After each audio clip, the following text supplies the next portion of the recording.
You're listening to Soundside. I'm Gabriel Spitzer, in for Libby Dankman. Cathy Moore is stepping down from the Seattle City Council. She announced the decision yesterday afternoon, citing health and personal reasons. Moore's been in office for a year and a half and leaves District 5, which includes Greenwood, Northgate, and Lake City, down one elected representative.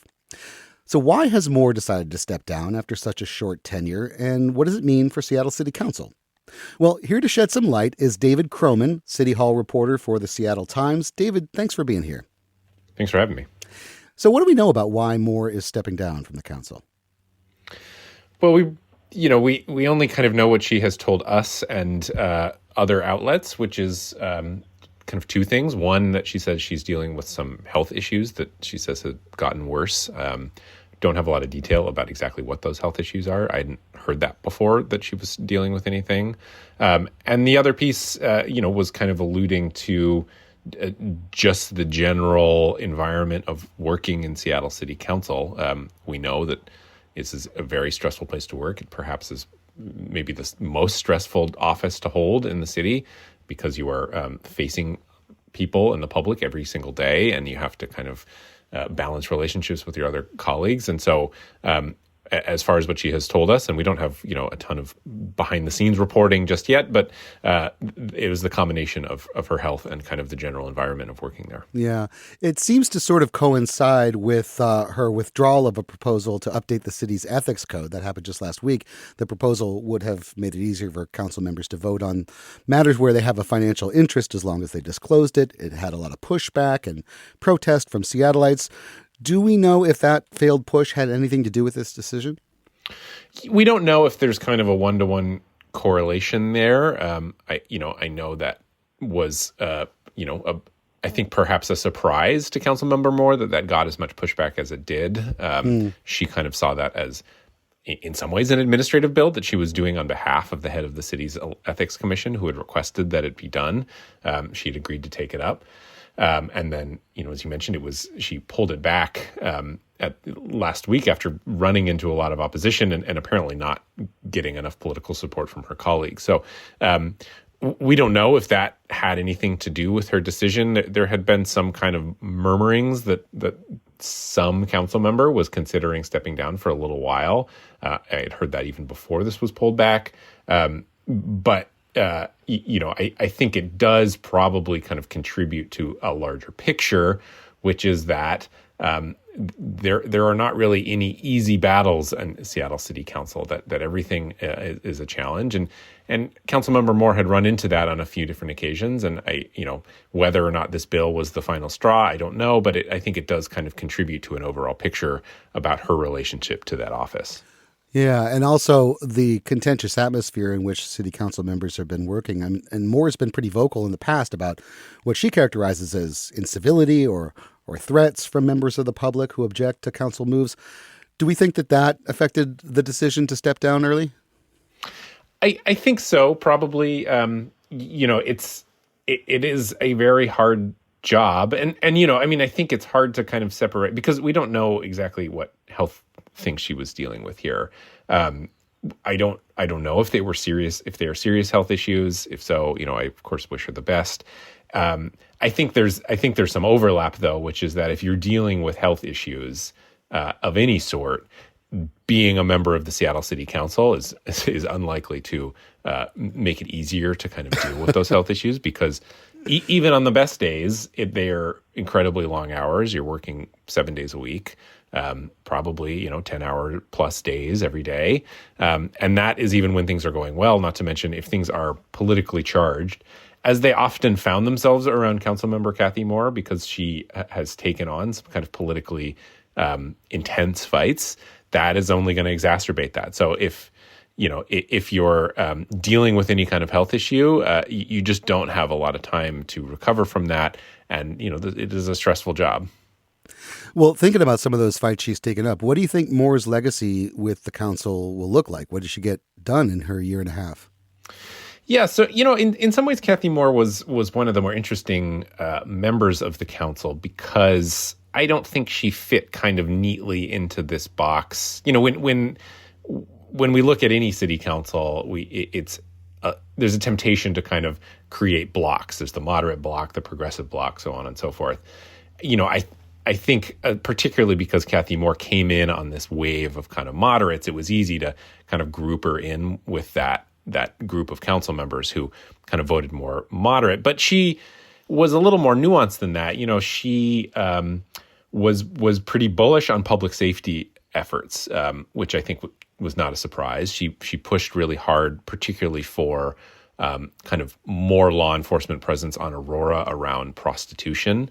This was that soap and soda ordinance. Yeah, particularly the soap piece, the stay out of area prostitution bill, which basically made it so there would be more law enforcement presence on North Aurora where there's a lot of prostitution. That was a big effort of hers. I think that was probably, in some ways, that could be her defining piece of legislation.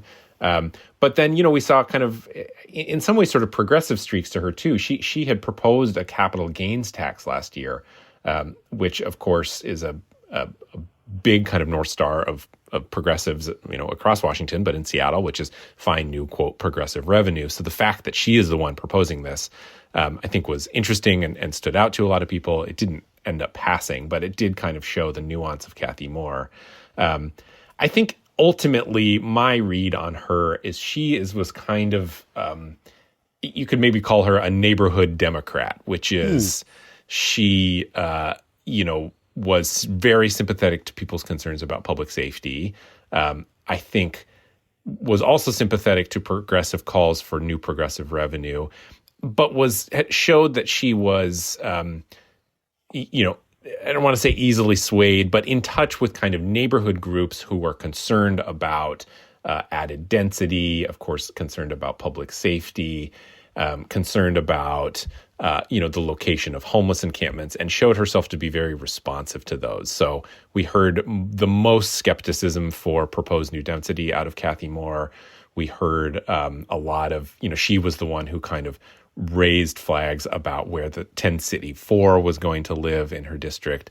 And so I think throughout her time there, we saw that if there was a groundswell of opposition to something or concern about something from her residents, she was going to be really likely to respond to that, to the frustration of other members of City Hall who felt like, they should be, if it was good policy, it's good policy, and we should push forward with that. I think she was particularly in tune with whether or not the people who helped get her elected, what they thought of a particular bill and could change her mind as a result. So what happens next for the council? I mean, how quickly do they have to replace Moore? It's a quick timeline. They have to find somebody, I think, in 20 days. So they'll open up, the council is good at this point. They have, this will be the third appointment that they have had to make in less than 2 years. One of those was Teresa Mosqueda's leaving, and then Councilmember Tammy Morales resigning. So they're good at this. They'll open up an application period. They'll field applications in 20 days. They'll name finalists, and then they'll go through a voting process and appoint a replacement. And then when do her constituents actually get a chance to vote on a replacement? Well, that's what's interesting about the timing here is if she had done this a month ago before the filing deadline, they would have had an opportunity to vote this year. Because of when she did it, they will not get the opportunity to vote on somebody until next year, until 2026. And that filing deadline just passed. I mean, any sense of why she waited until afterward rather than making her move a few weeks earlier so her district could elect a replacement? No, we don't have any sense of why that is. She told KUOW in an interview that there wasn't any strategy behind this necessarily. Mm-hmm.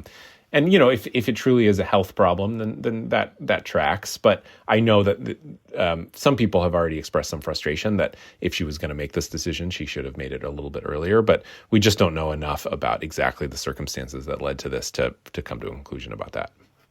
Do you think we should make anything in particular of this being the third council seat to turn over? I mean, it doesn't seem like it's that common to see this much turnover in such a compact period of time. No, it's not common. I mean, I think there is a temptation to say, yes, that 3 is a trend. When you look at each particular case, they are quite a bit different. Of course, Teresa Mosqueda decided she wanted to run for King County Council, and that left an opening. So But she still decided that she didn't want to be on city council anymore. Right, exactly. Well, and Councilmember Tammy Morales had her own concerns. I do think that the Seattle City Council is a tough place to be. It has more scrutiny than any other kind of local legislative body. Just, it has a poor track record of being a jumping off point to other offices because you're under such scrutiny. I think that was the speculation of why Teresa Mosqueda decided to go to the King County office. We don't, that's mostly just speculation, but it is because, like I said, you are appearing before the public several times a week. There are many opportunities for the public to let you know exactly how they feel. You are, in some ways, you are much more accessible than even the mayor is to be yelled at because the mayor is not in public meetings all the time. And then you are also married essentially to 8 other people. You are kind of balancing that relationship. Unlike someone in the legislature where you're part of a large caucus and can kind of blend in, that is not the case with the Seattle City Council. They tend to get blamed for things that aren't always their fault. But also, if they're going to, because it's the kind of origin of most legislation, if there's something controversial, they're going to be the face of that. We saw that with the ethics bill. We've seen that with some of the public safety stuff that they've proposed. So it just is a hotbed of controversy and scrutiny, and I do think that is not for everybody. At the same time, it shouldn't have been a surprise to anyone that was true. We've had lots of people in recent years say this is a really difficult place to work. And so that was information that Cathy Moore would have had before she ran for office. And so, though I agree it is probably a difficult place to work, that is something that we have known about for a long time. Yeah. Yeah. Well, I know this just happened, but do we have any a word yet of potential candidates for a replacement that Council President Sarah Nelson might put forward to fill in? We'll know in short order. They'll release a list. As far as I know, I think one person, Nailu Janks, who came in third in the primary for this race, appears to have thrown their hat in the ring. And so that's the one person that seems to be confirmed is interested. Other than that, there's some rumor and speculation, but nobody else confirmed. Well, finally, David, you alluded to how kind of hard to pin down Cathy Moore has been politically. Does her departure potentially shift the balance of power at all on the council? Does this change the political math at all? I think it is significant. I don't know about the overall political math. I think it's very significant for 2 reasons. One is it has long been known that Cathy Moore is working on a bill related to landlord-tenant regulations and rolling back some of the regulations that the previous city council has passed. That bill has been in flux for a really long time. I think a lot of people expected it would have been introduced by now, but it has not been. Her exit, I think, really complicates that. So that is pretty politically significant. And the other piece is Moore had been by far the most skeptical voice on the comprehensive plan and the long-term growth plan. The council recently passed a temporary piece of legislation, but now are about to begin their deliberations on the permanent piece. So I think her voice not being there could potentially change the dynamic around what kind of growth plan the city ends up with. So those 2 pieces, I do think her exit are pretty significant on those 2 pieces of policy.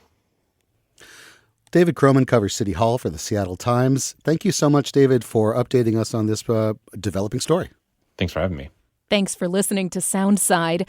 This show is only possible because listeners support us. If you're able to give right now, please check out the show notes for a link to donate. And don't forget, you can listen live on KUOW 94.9 FM Seattle at noon and 8 p.m., Monday through Thursday, or anytime online at KUOW.org.